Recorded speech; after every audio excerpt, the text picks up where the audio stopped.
Hello and welcome to the Lharbur Show. My name is Luke Harbur. I am your host, and today we have the incredible Darrington. Darrington is an actor, and he's also just a fantastic man. Darrington, how are you doing today? I am fantastic. Thank you so much for having me. This is amazing. Yes, you're super welcome. Are you ready for the first segment of our show, Yes. Harbur Hot Takes? Yes, let's do it. Okay, so with Harbur Hot Takes, Mr. Darrington here has 3 topics that he's selected, and he only gets 1 sentence to share his thoughts on those 3 topics. So Darrington, are you ready? Yes. Yes, Okay. Let's do it. Amazing. Okay, so the first topic. What are your thoughts on pets? 1 sentence. The most incredible gift you will ever receive. Oh, that's so sweet. Very good. Okay, topic number 2. What are your thoughts on unions? A frightening but important next step. Great. Very good. Okay, and topic number 3. What are your thoughts on college? 1 sentence. There will never be a more enlightening experience. Wow. What sure. a guy. That's awesome. And now for our second segment of the show, which is Harbor Talk. Darrington and I have 3 topics we are going to talk about within a 9-minute period. 1 topic came from a guest, 1 topic came from me, and 1 topic came from the beautiful Darrington here. And by guest, I mean a person who submitted it to the channel. Yes. So, Mr. Darrington, are you ready to explore these 3 topics within a 9-minute period? Absolutely. Wonderful. We are starting the 9-minute timer in 3, 2, 1. Sweet. We're on the clock. We're on the clock. So something that I would love to talk to you about, this is something that I have not really been able to explore with someone on the show yet, is gun control. Yeah. Now, why do you think someone would think that's a taboo topic? I think that there are a couple of hot button issues that have been cycling, especially within the media for the last couple of years, that because of its representation, we have gotten from what the issue actually is. Like when we see these certain taboo topics or these topics that have been under fierce debate in Congress or other places in our government, instead of talking about what the actual issue is, we instead become entrenched in what it means for the Democrats or the Republicans or the liberals or the conservatives. And we start, in my opinion, debating semantics instead of what the actual issue on the table is. So to answer your question, I think gun control has become such a taboo topic because we're not really talking about it anymore, but somehow if that is where we start the conversation, we end up on the rights of American citizens, and then we end up on the privileges of people who have money versus the privileges of people who need background check, all of these other things, instead of what gun control is and what people are trying to achieve with it. We never end up there. We're always somewhere else. Right. That's a very beautiful way of saying it. It's almost as if when we have any kind of taboo topic like that, there's polarization. So people shut off. They don't want to see, I call it like the battleground of the situation. So, I mean, gun control for someone can literally just be at a shooting range. It's a leisurely activity. For some people, it's hunting. Gun control rings a bell for some people that, oh my God, literally the United States is one of the largest arms producers in the entire world. There's that angle. Someone that I really love as an advocate of talking about difficult things is Killer Mike. Have you ever heard of that guy before? Yes. Killer Mike is amazing. He talks about how there are so many people within lower socioeconomic environments that would never get rid of their guns because of police brutality. Right. It's like that is their defense. You get rid of our guns, we don't have a defense anymore.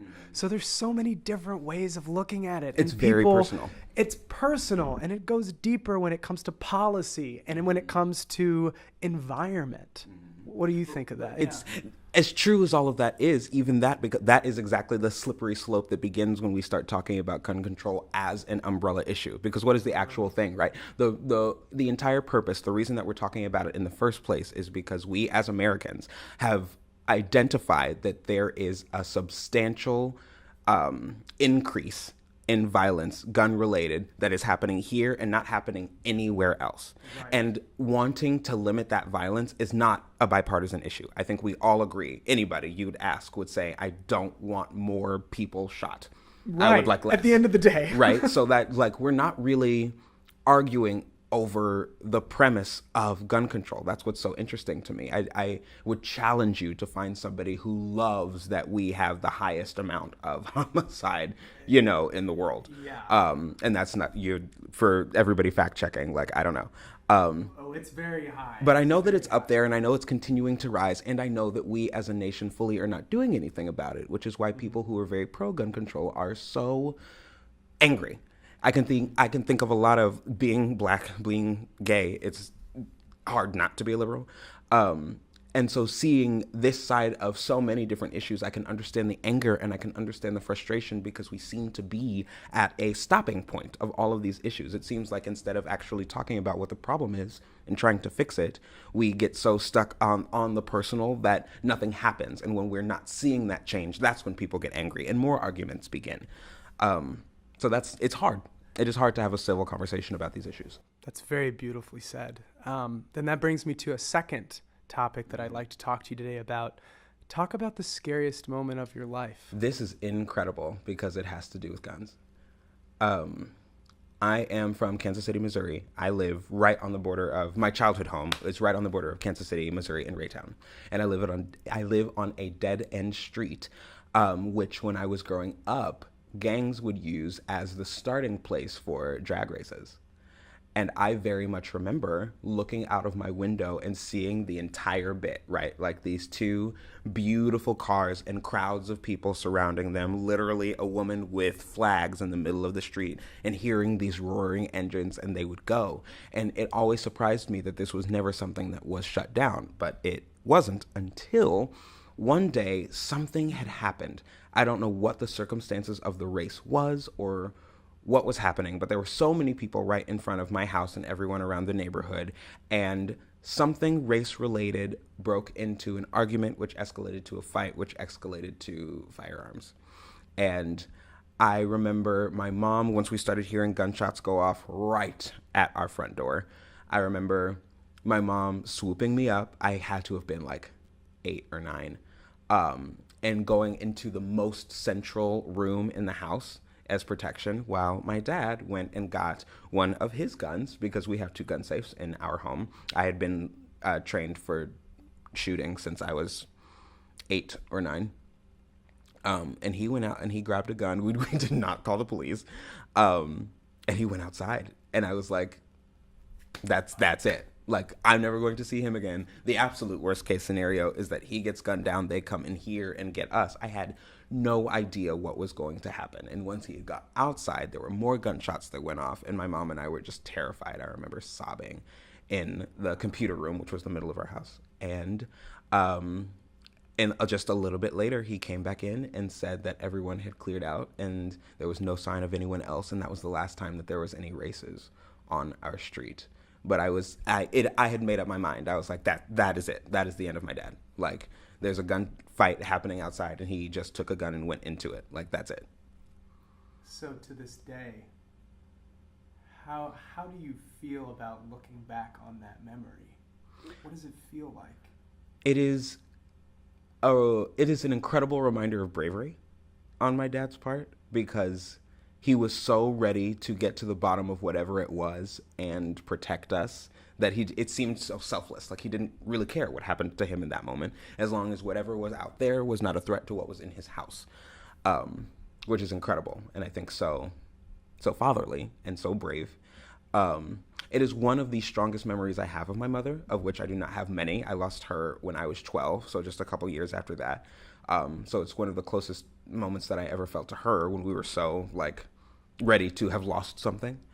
And it reminds me very much of where I'm from, because I live in Overland Park now, and everybody leaves their front doors unlocked, and there doesn't really seem to be issues like that happen that much. There's still crime. There's crime everywhere. I don't want to, like, paint that stereotype, and I didn't come from a ghetto either. I don't want it to feel that way, but it's a very different upbringing I had than the life that I live in now, and I am grateful to have a reminder of that.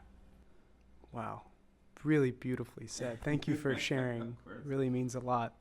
And then the last topic we want to talk about today is what you want to talk about. And yes, I am, as an actor, very, very passionate about color conscious casting and color conscious representation.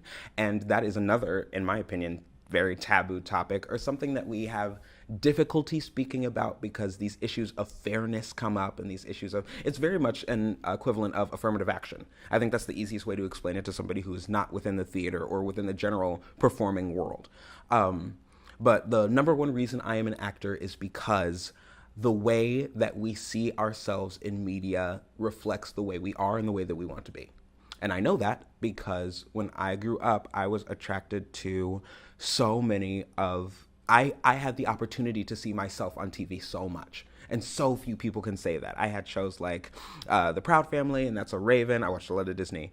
But even on PBS and Cartoon Network, there weren't a lot of them, but there were black kids. But I never saw them on stage. And theater wasn't something that was hugely important to me until, oh no. No. Keep on going. Okay, I'm going to make it quick. Theater wasn't super important to me until I was in my adolescence. And it wasn't until then that I had realized that I didn't feel like I had a capability of doing it because I'd never seen it.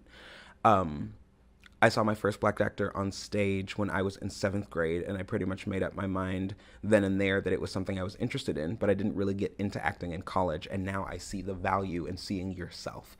And we tried to fix that problem with a term called colorblind casting, where it didn't matter. We were going to pretend like we didn't see race. You could just go anywhere, and it didn't matter what color you were, which was a noble effort. But to erase the idea of nationality, ethnicity, and race in a part is to erase the culture and the heritage that comes along with that. And because of the way our society is set up, when you see a black person in a certain role, you're just going to have ideas. You're just going to have certain thoughts that come to your head. I'll never forget, I did a production of You Can't Take It With You in college, and I was supposed to be like the rich ingenue male lead. And I had 2 white parents who were in the show. And a lady from the community wrote into the community newspaper after seeing the production, admitting that when I came on stage and said who I was supposed to be, she laughed. It was absolutely inconceivable to her that I would be in that part because of what I looked like. And that is what colorblind casting does. It makes people try to figure out some sort of way to rationalize or believe something that they are inherently equipped not to. So color conscious casting, in my opinion, is the way to go, which is where we've landed. And it is a much better way to both realize what we're looking at, to not try and fool the audience into thinking that we're something that we're not, but also that people of specific races are in roles for a reason, to make you challenge, to make you think. There's a big difference, and I think it is often abused, and it's still very much a fight that I am passionate about. Seeing people of color, seeing visibility and representation, not for the sake of it, but because those are stories that we need to hear and share so those people can see themselves at home. You are Sorry, that was like 10 minutes. Don't even. No. You are a wonderfully articulate man, and I am so blessed you have been on this show. Thank you so much. Thank you for Darrington. having me. That's amazing. Thank you so much for being a part of the show today. Darrington, are you ready for the end slate? Let's do it. Okay, here we go. Pause, play, be kind, and make a difference. We'll see you guys soon.